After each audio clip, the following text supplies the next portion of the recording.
KSKQ, please don't cuss on me. Is this Bruce? Yes, it is. Hey, Bruce, we were just trying to call you. Thank you for calling back. I know you called. I touched that button on my phone. My phone's a piece of crap, and sometimes I can't answer the damn phone before my darn phone. It's okay. Well, damn's not one of the.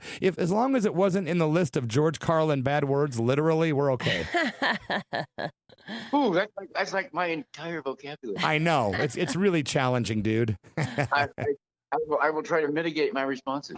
We actually had an interview not an interview. We had a meeting with the brass recently, and they literally went down that list of the cuss words that George Carlin used to talk about, and they said, as long as it's not on this list, you're safe. Wow, that's like, for me, and this is what, 2019. That's pretty tame stuff. And totally. Seriously, yeah. Well, we're gonna really, politically incorrect workplace. So, I mean, I'm a chef. I work for Tufty in one of his places, and I'm a chef. I'm a nasty dude. I was going to ask you about, because Tufty was always my connection with Toxic Reasons, and back in 1986, I booked you guys to play a show in Peoria, Illinois, and that was my guy was Tufty. How's he doing these days? He's okay. He had excuse me. I mean, we're older now. He had a heart attack some years back, and had some kind of a weird brain aneurysm in the last couple of years. But he's doing fine. Oh, so he's still working and he's still active, huh? Oh no, he plays with Bigger Than Elvis. That's an Elvis, a country cover band. I mean, we all play in different kinds of bands, or we have in the past, and he's just he's doing good. Good to hear, man. And you are the original guitar player for Toxic Reasons. You were there from day one, right? Yeah, I'm the guy that came up with the name. Oh wow! So how did you come up with the name? Well, I actually I still have the notebook from when I was like 18 or so, 18 or 19. Ed Pittman was sitting down trying to come up with names for a band. And we were listening to the Sex Pistols, The Holidays in the Sun, right? Yeah. And I had the daily newspaper in front of me. I had this whole list of names of all these. I mean, some of these names are just ridiculous. I had this whole list of names. I still have the list. Nice. And we would names and Ed would write them down. So the list is actually in his handwriting. But when they came to the part where it said, now I have a reason on Holidays in the Sun, right? Yeah.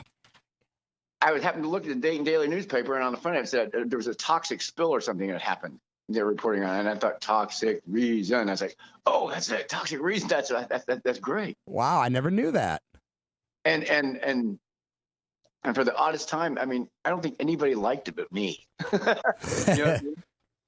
That's a really good. I always knew it in my heart. I always knew we were going to travel around, and I didn't want to go to some place and show up a band called the Jokers or something, because everybody would have a heavy metal band named the Jokers or something like that, right? Yeah, totally. Yeah, it had to be something really unique. How about the Toxic logo, dude? Did you come up with that too? No, that was a guy that was. Damn it! I'm trying not to cuss. He was our air quotes manager. Okay. He did that one day. He came into practice, and he had joined those three flags together after JJ had joined the band. And we were like, that's great. God, I just blanked his name out. But him and Rob, when we went to Calgary, Canada, we snuck in illegally because he didn't get the paperwork done. So we had to tell him we were going fishing. And they went and stole a toothbrush when we were staying at this place, and they got arrested. And they ratted us out. Oh, no. Oh, yeah. Oh, no, they did. They kicked us out. I mean, they came to the Calgarian hotel where we were playing at and arrested us and deported us. Wow. So you've been deported from Canada. I've been arrested for working illegally in a foreign country. Wow, man. Do you remember, because I know my memory sucks, but do you remember playing Peoria, Illinois in 1986? Is that even a real place? It is. I'm from there. I'm just saying. I mean, I don't shit. No, I don't. Well, you guys played at a place called Owens Center. It was like a recreational center hall. It wasn't a real memorable show, but it wasn't a bad show. And afterwards, you guys. Obviously, it wasn't very memorable for you. It was kind of a middle of the road show. It wasn't great. It was good though. I mean, you guys. That's fun. You stayed at some house over in more of the south end of Peoria, and a big house that was a professor at Bradley University owned it, and it had an elevator in the house. What? Yeah, so I thought maybe that would jog your memory or not. It's jogging my memory of LSD memories from San Francisco. But that's not Peoria, Illinois. Okay, yeah, I thought I'd try. Good try. I like that. I don't have like a grandchild in Peoria, do I? I don't know, man. How about this? Do you remember playing Kenosha, Wisconsin on New Year's Eve in 1984, and it was like 40 below zero? Yes. That jogged his memory. 40 below zero will jog anybody's memory. Well, and when it's that effing cold, man. I spent it's been a Christmas up in Green Bay. Okay. The rest of the band buggered off, right? Okay. Went back to Indianapolis, and I didn't have any place to stay in Indianapolis, so I just stayed there. Because my friend, my buddy, my buddy Murph, Michael Merrifer, he was the singer for U.S. Distress, and then later he was in Johnny Bravo. But he wanted me to tell you hello. Thank you. Yeah. Wow. Wow. I mean, I just you guys had called. I was just playing my guitar, and my mind's in a different place. But wow, that sounds very familiar. It's weird. We had you scheduled to come on the show at the end of May, and then JJ hit me up today. He's like, "Hey, I can't do the interview, but Bruce." Yeah, he called me. JJ called me. The engine of my car blew up last Monday. So I haven't had a car, and Tufty was actually driving me around so we could go look at some car lots and look at some cars. And JJ called when I was sitting in the car, and he told me that, and I was like, "Wow, that's really strange." I just sent off. Somebody is writing a book about punk rock. He sent me these questions weeks ago, and it felt like a complete douchebag because I don't have a computer and I can't type. Actually, I had to sit down this morning and hand write this stuff out, and so I'm doing 2 Toxic Reasons interviews in one day. I get it. That's the past that's coming back to haunt you. Yes, and it is. That's why I was asking you about if I had any kids floating around anywhere. Do you remember playing, I don't know, I think you guys were on the bill at Dawson Lake, 85, 86 in Indiana, that show? Remember the Dawson Lake with the Dicks and all these other great bands? DOA? Huh? And DOA, yeah. Yes, that's right, DOA. And that was a great show. I was there, man. Oh, you were? Yeah. Because that was I had just had some gal come over and had cut my hair. I had this matted hair from being on tour for like 2 years, and she cut it, and it looked really stupid. I looked like a flock of seagulls. So I told her, cut all my hair off. So that's why I had really short hair at that show. That's the only thing I remember about that show. Is like going, no, you bitch. That's not on the list. Right? Hey, did the Zero Boys play that show? Do you remember? No, they did not. Okay. Were you connected with the Zero Boys in any way? Well, Tufty's their bass player. Right. I just didn't know if you'd ever sat in with those guys or if they were just friends. Or Paul Mayhern mixed our first album. Independent. Yeah, he's coming on the show soon. Actually, he's a guest coming up. He also mixed. He did Within These Walls and Dedication as well. Oh, okay. And then Terry Hollywood, their guitar player, is the guitar player on Toxic Reasons Bullets for You album, our 4th album. Okay. How many records did you guys put out as far as full lengths? 8. We put out 8 full length albums. What's your favorite one? I'm kind of a douchebag. I like the last one. You know what I mean? Nice. That's cool. But we had it's called No Peace in Our Time. I was in the 90s at some point, early 90s, I suppose. And it was Mass Giorgini produced it. He was the actual original sound man for Green Day. Okay. Before they got signed. Yeah. His father was a certified genius. I mean, he's got artwork in the Smithsonian and everything. And his other brother is a physicist now. He teaches physics. But at the time he was a guitar player, they played in a band called the Rat Tail Grenadier. And their dad, Aldo Giorgini, you can Google him, and he'll come up on your searches. Okay. He was dying at the time from brain cancer. I guess that's what happens to geniuses, right? Yeah, well, I think so. Sometimes. Yeah. If you're a guitar player like me, you get arthritis, and if you're a genius, you get brain cancer. Yeah, unfortunately. But he was there in the studio when we were recording, and I asked I asked him. I said, I passed Flav Dordini, the older brother. I said, hey, you know, we're doing this song on the first album. I want your dad, who barely capable of speech at the time, because they would wheel him in in a wheelchair. And he was a big fan of ours back in the day. He used to bring his kids to the shows. He used to drive his kids around to do shows. But I said, could you get him to read this biblical passage from Mark 13? And I had seen it on this movie called Hardware. I'm not a religious person, but I just like the saying. Yeah. And he comes back the next day with a cassette tape, and it said that, and he's speaking in English. But he's Italian, right? Wow. Yeah, and I said, "What you beating your dad around the head or something?" He said, "Speak in English." And it was just funny, but a couple years later, because he died shortly after. The father died shortly after we made that album. And so, did you get to be friends with the Green Days guys? No. I don't know. I've never met those guys. That's a different generation of punk rock. Totally, it is. What do you think about today's punk rock? Or do you have any punk bands you like that are current today? Yeah, and that's what I wanted to ask. What he thought of today's music? I'm not a back old school guy. I like the new music.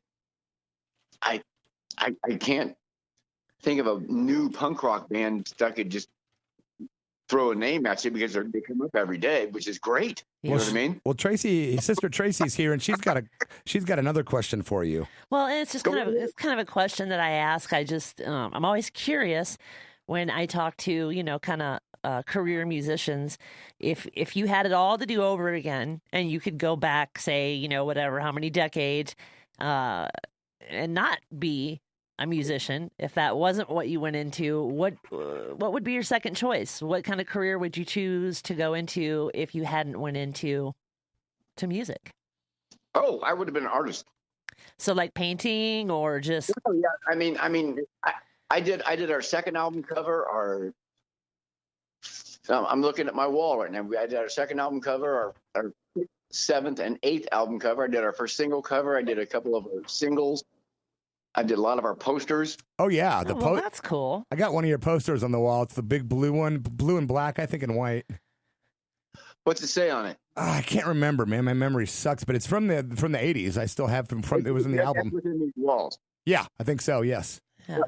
That was one that Rob had found some kid in Milwaukee that was in college, and he did the album cover, and then we did a photograph on the back in Germany when we were still writing the record. And solarized that and put it in blue and put it on the back of the record. So is that something you have found yourself doing more as you've gotten older? Art. What's your name? My name is Tracy, Sister Tracy. Church of Rock. You get it. in the past, I used to do all kinds of artwork. Just hours and hours of doing artwork. I wanted to be a comic book artist, just to get out of my drudge life as being a kitchen worker. Right. But I've done CD covers and posters and logos and for all the bands I've played with. And I'm sitting in my front room right now where I've got some of my albums are on the wall, and then some of my other band stuff's on the wall. And looking out back and forth, I'm like, oh yeah, that's probably I'm like a secret egomaniac. That's why that's all my artwork. But no, I would have been an artist definitely, or a writer. I'd love to have written books. Right. Well, it's never too late, right? Well, it is because I can't type. I don't have a computer, and I have really bad arthritis now, and it's painful for me to hold a pencil for more than that sucks. 5 minutes. How often do Toxic Reasons get together to play these days? Hey, doggy. Hey, stop. Sounds like our dog. I got 2 dogs, and Gitmo's going crazy. And we love dogs. Oh, I love dogs too. What was it, hon? I was just asking, how often Toxic Reasons get together and play these days. Is it, Well, we played the Rebellion Fest in England the summertime. Nice. And while we were there, we played Leeds, and then we played that, and then we played London on the way out. Nice. And then we played, for some bizarre reason, Exploited canceled their gig in, Waddy got sick. And they canceled their gig out in this place called the Crash Festival in Oakland, California. Oh. So we went and did that, but we don't. I mean, we work. I mean, I work 55 hours a week minimum. Right. Wow. And Tufty owns the place I work in. He owns the nightclub across the street. He owns the building next to it. He just took over the fire station, which is right next to the restaurant that I work in. We're gonna make that a part of the same restaurant. I'm gonna come and get a job with you guys. Yeah, you definitely do. I need some help right now because we get busier than hell, and I'm swamped with work. Well, we appreciate. JJ is a truck driver. Oh, okay. So he's all over the place. And you know, the sad thing is like I like playing new stuff. I've never been a guy who likes to play old stuff. But every time we get together, there's no time to do new stuff, and it's always okay. Let's just hash out the old songs from the old records, and and for me, honestly, it's not a lot of fun. Yeah, I mean, you want to be sick of playing the same stuff all the time. I could totally relate to that. I've been playing guitar since I was 14 years old. I'm 59 years old. That's quite a stretch, bro.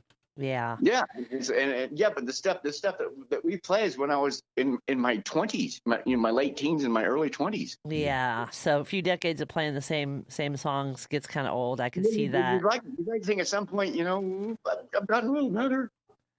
Right. I mean, in our downtime for years, I played in many other bands here locally, and we played like lots of shows and stuff. But I played in a band that we played country versions of reggae songs and reggae versions of country songs. And mandolins. And that's so cool. Well, we've been fans. I love playing that stuff. I play Steve Earle songs and Foster and Lloyd. And all I'm that a Steve Earle fanatic. I like my favorite thing is to be with a bunch of guys or people, for that matter, on stage making music. I love that. I don't care what kind of music it is, as long as I'm a part of it. It's so much fun. Well, I'm glad you still enjoy doing it, and God knows we still enjoy, the fact that you're out there still doing it. We're running out of time here, Bruce. We just wanted to, at least talk to you a little bit and find out what's going on with you. Do you guys have any plans for the summer before we let you go here? No, we have. As far as I know, absolutely no plans whatsoever. I got to buy a car, and I got to find a way to get to work. Well, we got a song from '95 that we're gonna play. What's that? Third World America. Oh, I love that song. That's one of my favorite songs. It's from the No Peace in Our Time album. Yes, that was. I wrote that song as a 2-chord song, and then Tufty changed it, made it a 4-chord song. We had long arguments in the studio, and it turned into a 3-chord song, and it turned into the best song on the record. Well, we love it a lot, and we want to say thanks once again to Bruce Stuckey from Toxic Reasons for joining us for this short chat tonight. We wish you nothing but the best, brother. Sister Tracy? Yeah, keep us posted, man. If, anything comes up and you guys do decide to get out, and play a gig or play a show on the West Coast. I got to give you what they call it, Easter egg. Easter egg, yeah.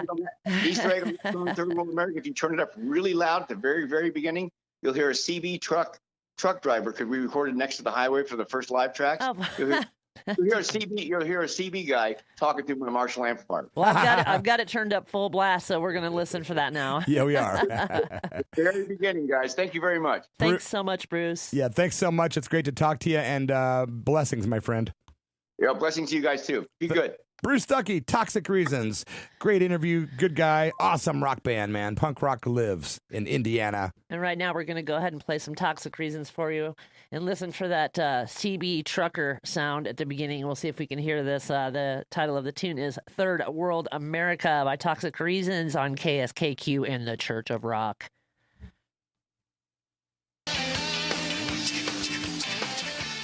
Take our advice. I didn't seek you out for your advice. We're not using it anyways. The Church of Rock.